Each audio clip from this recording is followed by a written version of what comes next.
The live streaming world as we know it right now seems to be a packed bunch. Whilst you have your star figures and celebrities here and there, it doesn't seem like there's any one top person on the mountain anymore.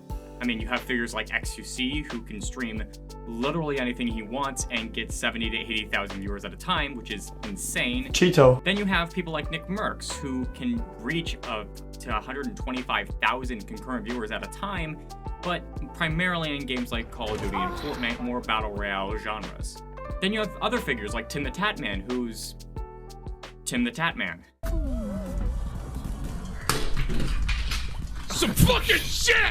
And whilst they're all notable figures, it wasn't always like this. There was one guy who always seemed to be the star figure when you thought of live streaming and, more importantly, gaming celebrities. That man? Richard Tyler Blevins, or as you probably know him, Ninja. Today we're going to be talking about how Ninja infamously changed the live streaming world forever. Now, Tyler wasn't always pulling 650,000 viewers at a time. In fact, when he started his gaming career, it wasn't as a streamer. He was a professional Halo player back in the days. This week's Top 10 highlights Ninja, a new up-and-coming pro in the world of Halo. This time, Ninja doing it with the DMR, leads with the grenade, comes in, finishing strong with the DMR, nice headshot to finish the triple, and pulling out the sniper sprinter. I don't think so. And it helped that he was absolutely lethal at the game, being a dominant sniper on a couple of esports teams you may have heard of, like Cloud9, Renegade, Straight Rippin', Luminosity. Ninja was known to be a flashy player with over-the-top reactions, and this merged perfectly when he actually did begin live streaming on a platform called Twitch.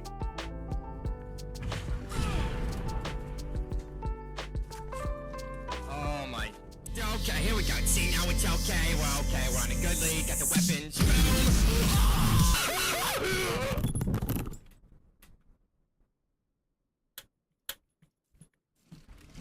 However, whilst Ninja was beginning to build his brand while streaming on Twitch, posting YouTube videos, and competing under some of the biggest names in competitive Halo, he was also faced with one of his greatest life challenges.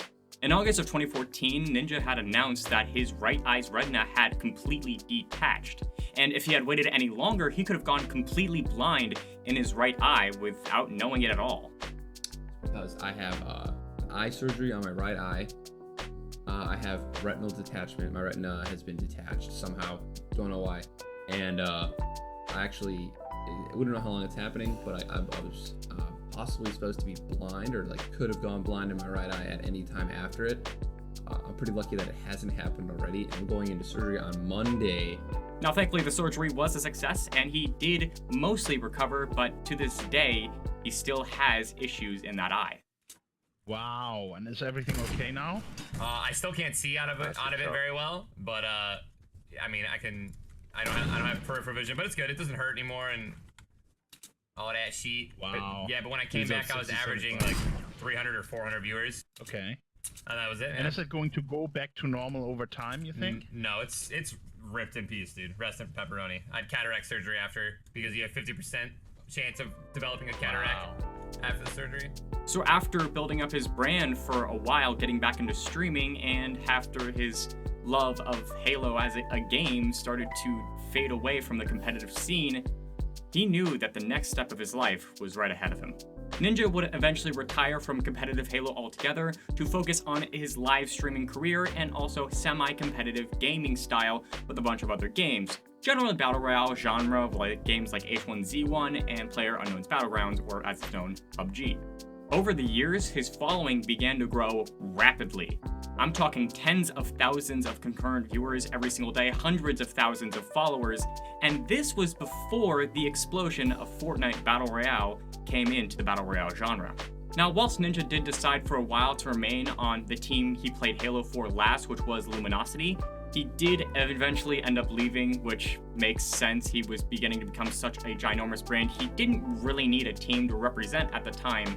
And another thing, Ninja also began to dye his hair a lot, which did make him stand out from the crowd, even though I thought his brown hair was best. But none of these factors helped more to growing his brand than his ginormous collaboration with Drake. In March of 2018, Drake, Juju Smith, and and Travis Scott all collaborated in a Fortnite game with Ninja on a Twitch stream, and it peaked at over 600,000 concurrent viewers, a new record for Twitch. After that, Ninja never looked back. He began streaming every single day with streams that could peak up to 175,000 concurrent viewers, something that's still unprecedented to this day. He hosted his own competitive gaming event for Fortnite Battle Royale, Ninja Vegas, which, funny enough, broke his own peak concurrent viewer record for Twitch at 650,000 concurrent viewers. He was also extremely beneficial for charity. He hosted a number of different charity streams with friend and Fortnite player as well, Dr. Lupo, and those two raised millions of dollars together. And each and every single day, it seemed like Ninja was setting a new bar for what live streaming could be for the Twitch world. And the biggest breakthrough was the fact that Tyler was starting to become a celebrity. He was appearing everywhere. The Masked Singer, Ellen, he had a partnership with Red Bull. Like, it was just non-stop action with Ninja. He became more popular than NBA players. I mean, Ninja had become the second real gaming celebrity, only behind fucking PewDiePie. But Tyler remained humble, of course, and promised that he wasn't done and that he was going to continue changing the game for everybody in the live streaming scene. And oh boy, did he deliver on that promise. As of today, I will be streaming exclusively on Mixer. I know, it's exciting. On August 1st, 2019, Tyler announced in a YouTube video that he was leaving Twitch and had signed an exclusive live streaming deal with Mixer. Mixer had been around for a couple years, but people didn't really know the platform much because Twitch was just so goddamn dominant, and the only people who really saw Mixer a lot were people who had Xbox Ones, most likely, as that was Xbox's premier streaming software because Mixer is owned by Microsoft. This move was by far the biggest and boldest move in probably live streaming history, and it wasn't stopping there. Because you see, Mixer was what Twitch used to be. It was a very self-community based platform where anybody could really start up and build their own communities. There were a lot of community-based features. There was a hype zone type feature where any person who was in a top 10 situation in a battle royale game could just randomly get hosted by that group to hundreds of viewers at a time, so there was a lot of incentives to be streaming on Mixer.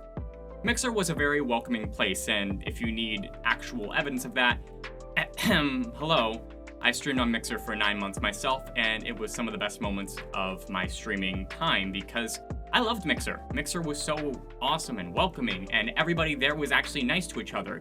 And Twitch was notoriously becoming known for being a very, very toxic platform with very ill-advised communities. I mean, again, look at XQC, who literally was in the news for stream sniping at a charity event.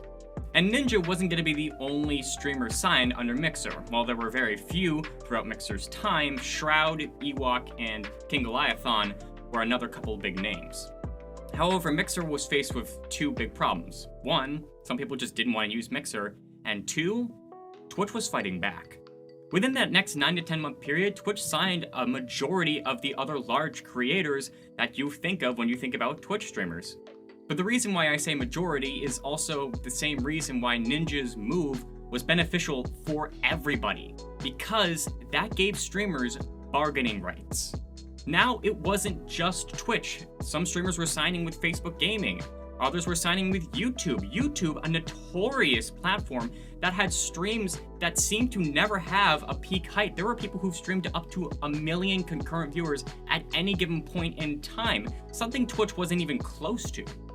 And it wasn't like YouTube was signing big names, though. It was only like Dr. Disrespect and Courage and Valkyrae and PewDiePie. Jokes aside, Mixer was kind of a bumpy relationship with Ninja from the start. His viewership cut in half, and he was only streaming to about 10,000 viewers at the time as his viewership on Twitch was dwindling. So if people were gonna call him a dying streamer for streaming to 10,000 people on Twitch, it wasn't gonna get any better with Mixer. Hell, at some points, Ninja couldn't even break 5,000 concurrent viewers. A guy who literally had over 20 million YouTube subscribers and 14 million Twitch followers couldn't break 5,000 concurrent viewers. So yeah, Ninja had an uphill battle for the next couple years. Or he would have if Mixer had committed to keeping the platform alive. On June 22nd, 2020, Mixer announced that it was shutting down the platform and a partnership with Facebook Gaming. Now, there were some anti-Mixer platformists who were laughing at this, yes, because apparently those people exist, but the majority of the people were just really upset at the fact that Mixer didn't really give in on their promise.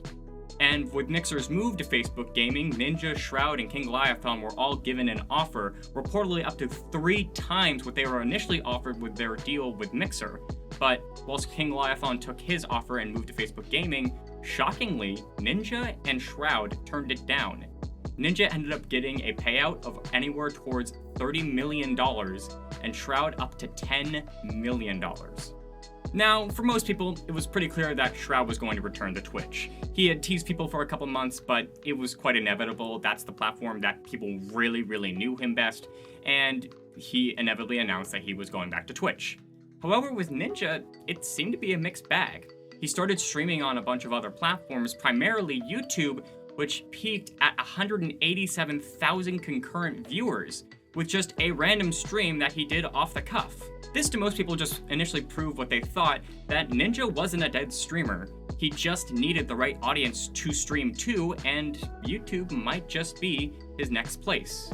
Ninja also gave Twitch another try, doing a single live stream and then another one with his Ninja Battles event that he had to put on hold because Mixer closed down and he didn't really have a solid deal to where he could stream it to.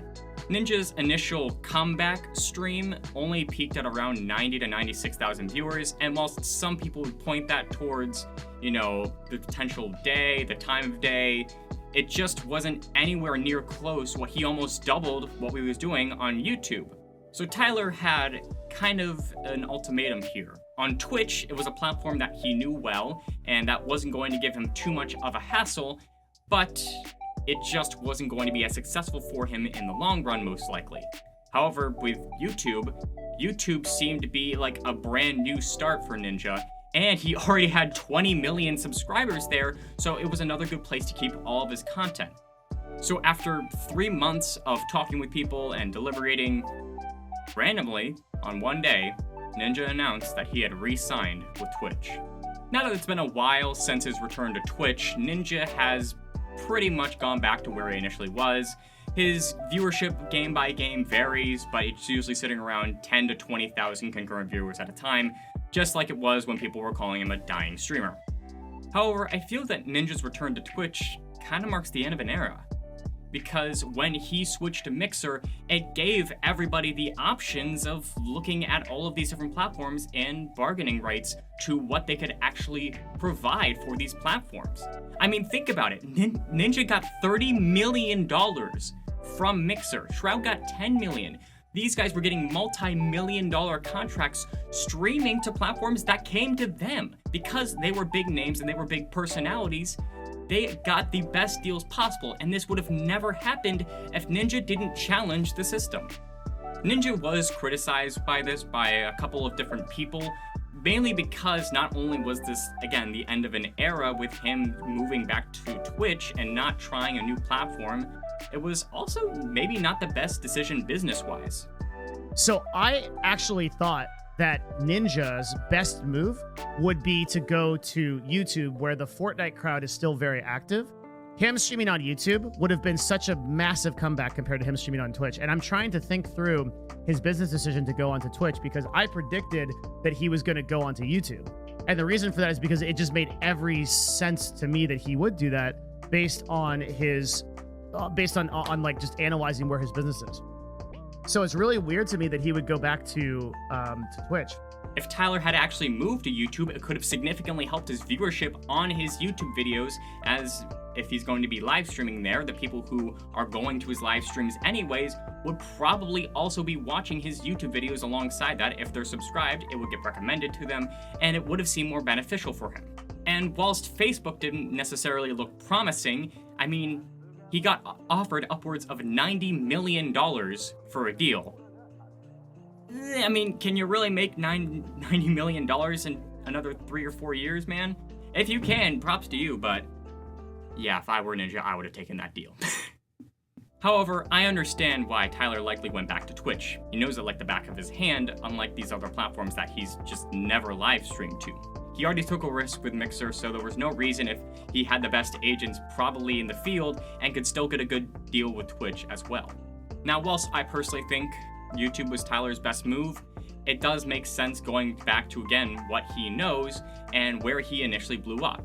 And whatever you think of him, you also have to kind of thank him for making a lot of these streamers who they are today, helping their brands and helping them have a proper business plan going forward, because he's probably set up dozens of streamers for life just by making probably the riskiest move in live streaming history. His move really should never be forgotten. Now, because of these exclusive deals, people aren't going to have to sit in their live streams and beg for Twitch Primes and YouTube memberships and Facebook stars or whatever the hell their subscription service is there. And while some people might see this as the end of his time trying to change, making live streaming better for everybody else, I wouldn't count Tyler Blevins out just yet. Hey guys, Kian here. I just want to quickly say thanks so much for watching and making it to the end of the video. I didn't really make a proper outro for this, so before you guys go away, I would really appreciate it if you guys go check out my YouTube live streams. I stream on my second channel, Kian is Live, and there will be a link in the eye icon at the top right and also in this end screen right here. So thank you guys so much for watching. I hope you guys liked it. If you did, obviously make sure to leave a like and expect more content like this. I put a lot of effort into this one, and I really hope it has come through. And with all that said and done, spread your wings, fly high, and I hope to see you guys in the next video.